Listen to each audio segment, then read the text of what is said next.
Несмотря на то, что отсюда уже вывезено более 2000 кубометров ила и земли, работы предстоит еще немало. Сейчас рабочие углубляют дно пруда. По плану его глубина будет достигать 7 метров. За счет прилегающей территории увеличиваем зеркало пруда, углубляем, чтобы не было больших перепадов. Само зеркало пруда, то есть его поверхность, занимает до 3 гектаров. Здесь смогут отдыхать жители и гости района. Для них планируют обустроить зону отдыха. Любителей рыбалки также ждет приятный сюрприз. Сразу после завершения строительных работ в водоем запустят рыбу. Белый амур, сазан и сом с давних времен разводят в Чеченской Республике.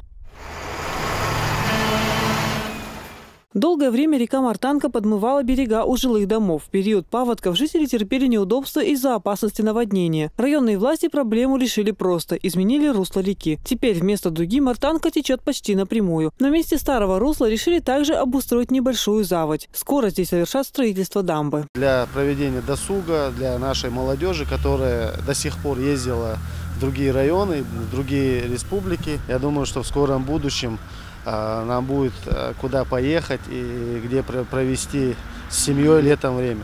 Общая площадь зоны отдыха достигает 6 гектаров. Для спокойствия жителей соседних домов здесь не установят карусели или кафе. Более того, местные власти решили сохранить природный ландшафт и обустроить здесь маленький островок с тенистыми деревьями, где смогут проводить время любители спокойного отдыха. Елизавета Чепханова, Муслим Типаев, Луиза Юнусова. Новости.